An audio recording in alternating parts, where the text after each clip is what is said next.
So, to my West Indian followers, let me ask you a question. How are your West Indian grandparents? Because my grandparents are just so damn amusing.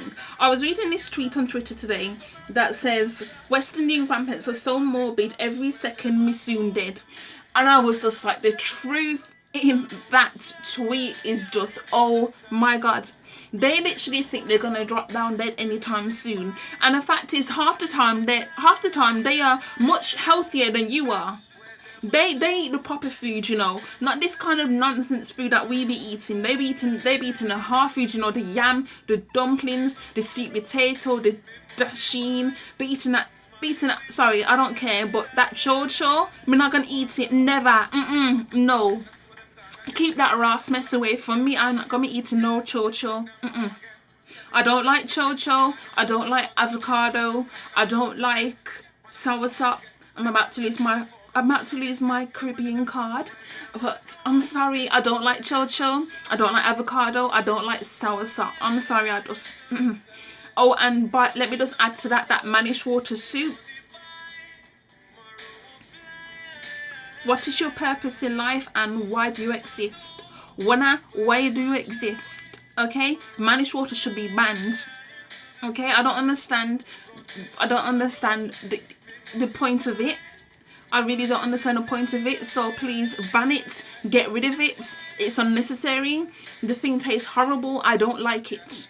Okay, so let me just get it out there. I mean, I also have issues with coconut. I like coconut water, but the coconut flesh, again, is another thing I'm finding unnecessary. You see, all these things, all these type of foods that are really, really good for you, and that's why your grandparents live so long. It's the kind of things I reject. Sometimes I have a very British palate. I like British food, but it has to have seasoning. I'm not just gonna eat your food if it doesn't have no seasoning on it. Don't be disrespectful, okay? Don't be disrespectful, and don't try and pass on food that don't have seasoning, because I'm not here for it at all. And that's the thing. That's why I love going to my nan's house in Barbados and having their food, because, you know, they like seasoning, but Bajans are very different. When they season their food, they tend to put the seasoning in the food. So I think they put little slits in the meat, and then they will put this seasoning inside of it. And that's kind of, my mum's telling me that's a Bajan thing to do, to put seasoning within the meat and seasoning outside the meat, so you get a stronger flavour. And I remember my mum doing this. My mum doing this a couple of years ago, and it was just like the flavour in your mouth. It was just like, Russell, I can't cook.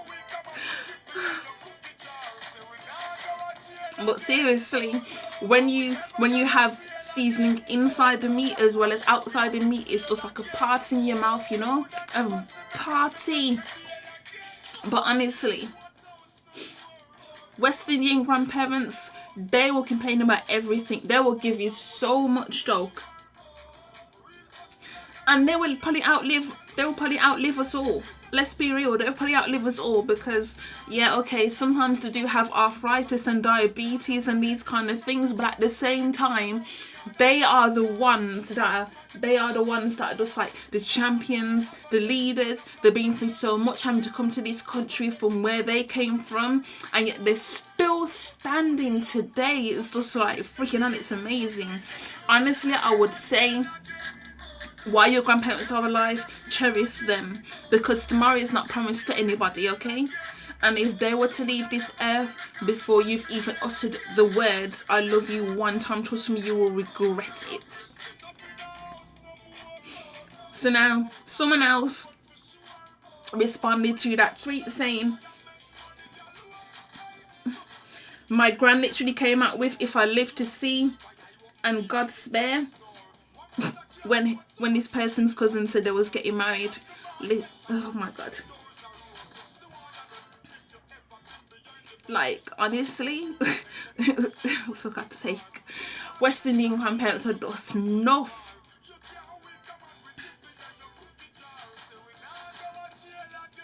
And you can't ask them how they are, because they will either just say, "Well, we're still alive," or they will come out with a whole 10-page dissertation as to why their body aches.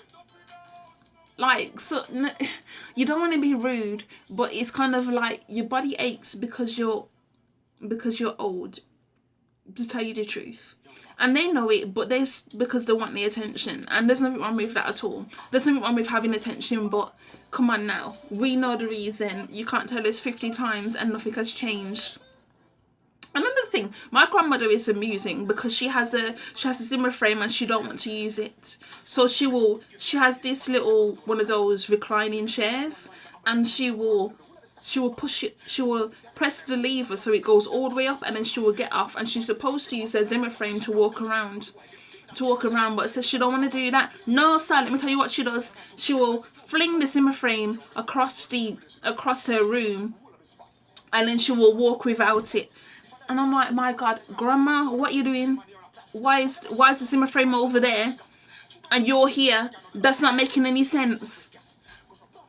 And so if she was to drop on the floor, she might bash up her head, or she might mash up her head or her bouncy or whatever. But this one don't care, you know. My grandma is a clever woman. Okay, she's clever. If she sees that you are looking, she will use her Zimmer frame. Yeah, I mean, if she sees that you are. If you're not looking, she can get away without the Zimmer frame. But if you're watching her, she will get the Zimmer frame. She's very crafty. I like her. You see, I love my grandma. Probably where I get my little craftiness from. When people watch you, there are certain things you do. And then like you ask about one, you know that their eyes or their legs or their feet something is hurting, and then all of a sudden it's something completely different that is hurting. And I'm like, so which is it? Is it your foot button? Is it your shoulder? Is it your arm? Is it your teeth hurting you? Is it your eyes? Is it your head? Like, sometimes you get frustrated. Sometimes you really do. Because you ask one question and then by the end of it's just like a 2-minute conversation, and then you just end up tired because you've ended up having to ask 50.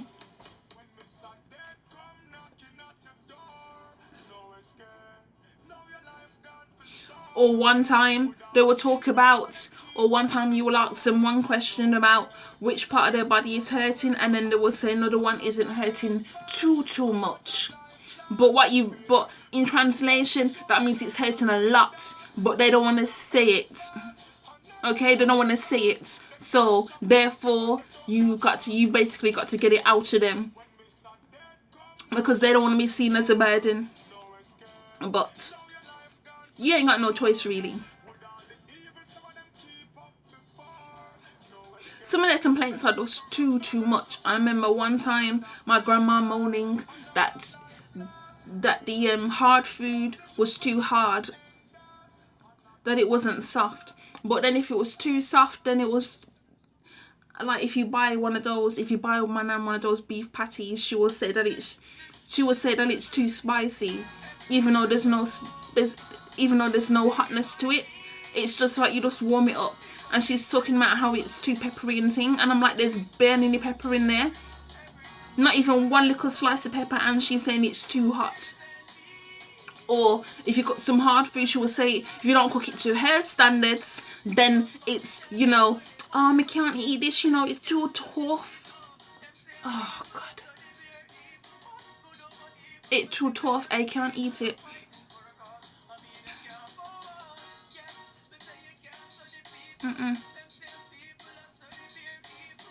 Or if you have some food and it's got just a little drop of salt in it, she can taste that salt and she will say it's too salty. Like, every little thing she picks up on, every little thing. Like, you would taste the food, you wouldn't even taste the salt, you wouldn't taste the pepper, you would be able to chew that food properly. But no, not your grandparents, not your West Indian grandparents. They will taste everything. It's too salty, it's too peppery, it's too tough, we can't chew it. Go back and cook it properly. Just everything will just be like, oh my God. But you got to love them though, because honestly, the way things are going, if you don't cherish your West Indian grandparents now, well, Caribbean grandparents now, if you don't cherish them now, once they've gone, who is going to be the matriarchs of the